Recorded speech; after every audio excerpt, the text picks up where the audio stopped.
ራስን ከሱስ አውጣ።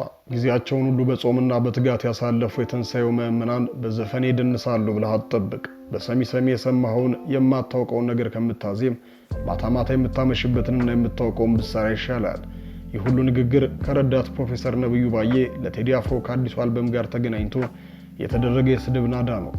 የአሁኑ የጠቅላይ ሚኒስትር አማካሪና ባለስልጣኑ የቀድሞ ጉንቱ የጥበብ ሰው ነብዩ ባዬ ያላንዳች ርህራሄ ጥበበኛውን ቴዲን በተምሳሌታዊ ንግግር ተናግሮታል።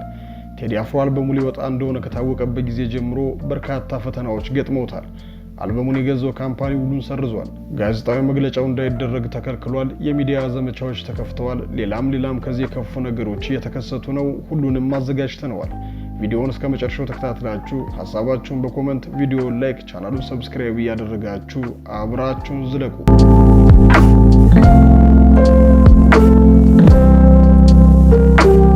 የአንድ ሀገር ሁለንተናዊ እድገትን ለማፋጠን ትልቁ መሳሪያ ሊሆን የሚችለው ጥበብን መጠቀም ነው። ጥበብን ለመጠቀም ጥበበኞችን ማክበር ይጠበቅብናል። ማክበር ብቻ ሳይሆን ነፃነት ሊሰጣቸው ጭምር ይገባል። በእርግጥ በኢትዮጵያ ብቻ ሳይሆን በዓለም ሀገራትም ሀገረ ገዥ የሆኑ መንግስታት ለስልጣንና ርዕዮተ ዓለም ማስኬጃቸው ጥበበኞችን እንደ መሳሪያ ሲጠቀሙባቸው ማየት የተለመደ ሀቅ ነው። በተለይ በእኛ ሀገር አሁን እየተለመደ ያለው እውነት ሆኗል። ጥበብን እያርመጠመጡ ቤተ መንግስትን እልፍኛቸው ያደረጉት ቁጥር ስፍር አልባዎች ናቸው።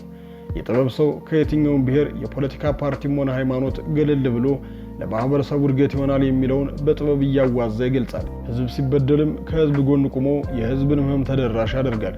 ጥበብን ለሀገር፣ ጥበብን ለወገን መጠቀም እውነተኛ ጥበበኛ ያስብላል። ክብሩን በህይወት እያለ ብቻ ሳይሆን ከሞተ በኋላም ያስጠብቃል።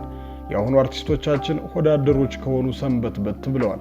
ጥበቡ ይቅርብኝና ሆዴን እየሞላው ልኑር ብለው ለፖለቲካ ፓርቲዎች ማሸርገዱን ተያይዘውታል። ታዲያ እንደዚህ ለእውነትና ለህዝብ የሚቆም ጥበበኛ በጠፋበት ሀገር ለዘመናት ሳያጎበድድ መታሰርና መገረፍ ካቋሙ ሸርተት ሳያደርገው ዘመናትን የተሻገረው ኢትዮጵያውያን በመስማማት ዘውድ የደፉለት በትረ ሙሴውን አስረክበው በፍቅር ንጉሱ እያሉ የሚጠሩት ቴዲ አፍሮ ከዓመታት በኋላ ኢዮሪካ የተሰኘ አልበሙን ሊያወጣ ከተሰማ ጊዜ ጀምሮ አድናቂና ወዳጆቹ ጥበብ ከፍ ልትል ነው፣ ደግሞም ጥሩ ሙዚቃ የተጠማው ጆሮአችን እፎይታን አግኝቶ በደስታ ሊደልቅ ነው፣ በማይፈቱ ቅኔዎቹ ችግራችን ይገልጽልናል፣ እንደ ሀገር እንደ ኢትዮጵያ በጠንካራ ድምፁ በፍቅር ያጋምደናል በማለት ሚያዝያ 8ን በጉጉት በመጠባበቅ ላይ ቢሆኑም በመንግስት በኩል ደግሞ ገና ስራው ሳይሰማ መደናገጥ የተጀመረ ይመስላል። ቴዲ ገና አልበሙ ሊወጣ እንደሆነ ሲናገር አቤል ሙሉጌታ ተነስቶ ዘፈን ኃጢአት ነው በማለት አንዳች እባብ መርዙን ለመጥፋት ሞከረ።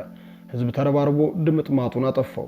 ከትንሽ ቆይታ በኋላ አልበሙ ሊለቀቅበት የነበረው ሰዋሰው ሚዲያ ጋር የነበረው ስምምነት እንደተቋረጠ ቴዲ የሚወሰደውን ቀብድ እንደመለሰ ተሰማ። ነገሮች ሆን ተብለው እንዲወሳሰቡ እንደተደረገ ግልጽ እየሆነ መጣ።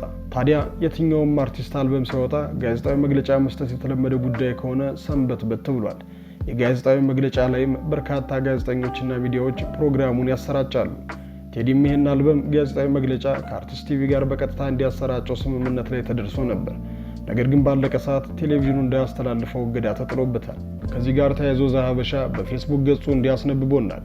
የቴዲ አፍሮ ኢትዮሪካ የተሰኘ አዲሱ የሙዚቃ አልበሙ ጋዜጣዊ መግለጫ ሚያዝያ 6 2018 በአርቲስት ቲቪ በቀጥታ እንዳይተላለፍ መንግስት ማገዱ ከጥበብ ሴንሰርሺፕ እገዳ ባለፈ መንግስት በራሱ ላይ ያወጣው ከባድ የፖለቲካ የስነ ልቦናና የህዝብ ግንኙነት ኪሳራ ተደርጎ ሊወሰድ የሚገባው የፖሊሲ ስህተት ነው። በመሰረቱ አንድ መንግስት የቱንም ያህል ግዙፍ ወታደራዊና የጸጥታ መዋቅር ቢኖረውም የአንድን አርቲስት ጋዜጣዊ መግለጫ እስከ መፍራትና የቴሌቪዥን ጣቢያውን እስከ ማስፈራራት መድረሱ የስርዓቱን ውስጣዊ መሸበርና በራስ መተማመን ማጣት ቁልጭ አድርጎ የሚያሳይ ነው።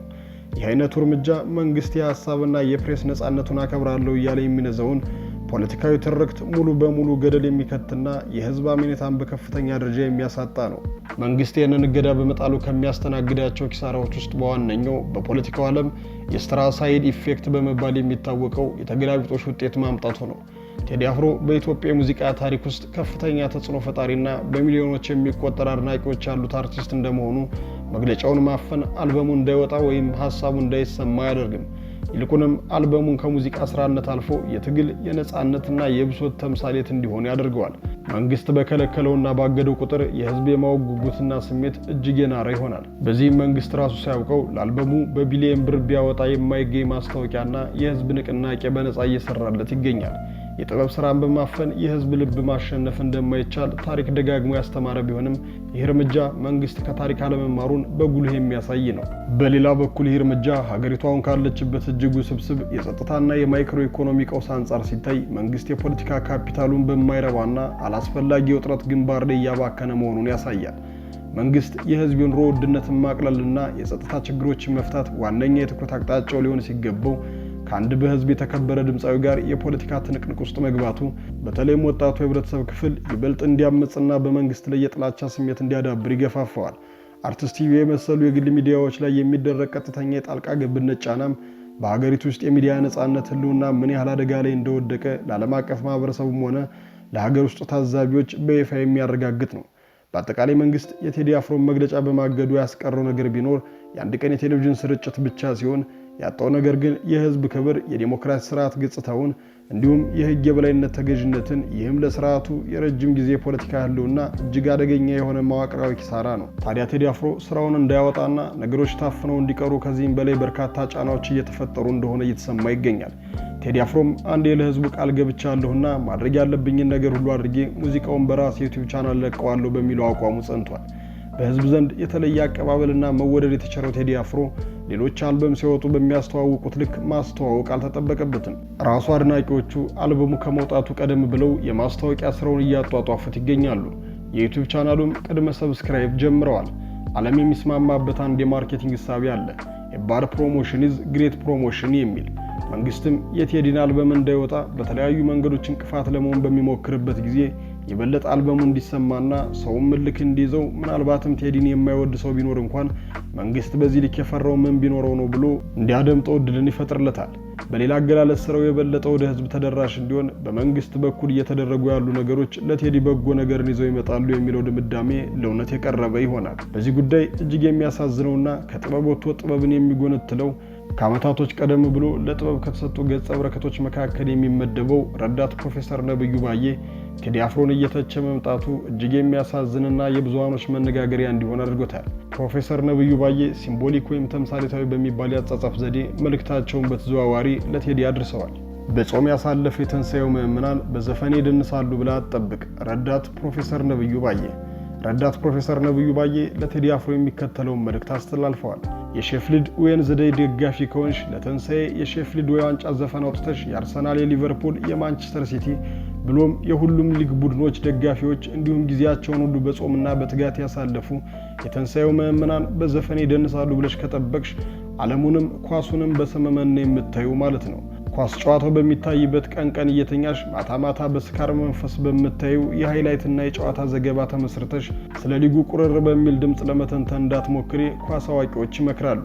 የካታንጋም የትሪቡንም የመስመር ተራም የከማናንሸም ተቀማጮች ምክርም ይለግሳሉ። ሃላንድ ሃዋርድ መስሎሽ እንዳትሳሳች የሊጉ ተከታታዮች ያሳስባሉ። ወይ ኳሱን በደንብ ተመልከቺ ወይ ስለማታው አዳርሽ ቀሽረሽ አንቆርቁሪ። ግን ደግሞ ሼልፊልድ ዩናይትድ በዚያኛው ሊግ በሻምፒዮንሺፕ ወራጅ መሆኑን ራሱ አታውቂ ይሆናል እኮ። በስመ ዩናይትድ ማንቸስተር ዩናይትድ ያው ዩናይትድ ነው ብለሽ ማንቸስተር መስሎሽ ይሆናል እኮ። ይሄኔ ሁሉን አጭሰሽ በጭስ ተደብቀሽ አትመልከች ባክሽ ይላል ረዳት ፕሮፌሰር ነብዩ ባዬ መልእክቱን ለቴዲ አፍሮ ሲያስተላልፍ። ቴዲ አልበሙን የመጣው ይምጣ እንጂ አወጣዋለሁ ብሏል። ህዝብም ስራውን ለማድመጥ ከጫፍ እስከ ጫፍ በጉጉት ይጠብቃል። መንግስትና የመንግስት ሰዎች ደግሞ ነገሩን ለማስተጓጎል ጥረት ያደርጋሉ። እውነተኛ ጥበብ በጥበበኛ ሲሰራ ክብደቱ በዚህ ልክ ነውና ገና ስራው ሳይሰማ አነጋጋሪ ሆኗል። ለቴዲ አፍሮ መልካም እድል ተመኘን። አበቃን። የእናንተን ሀሳብ በኮመንት ቪዲዮውን ላይክ፣ ቻናሉን ሰብስክራይብ በማድረግ ቤተሰብ ይሁኑ።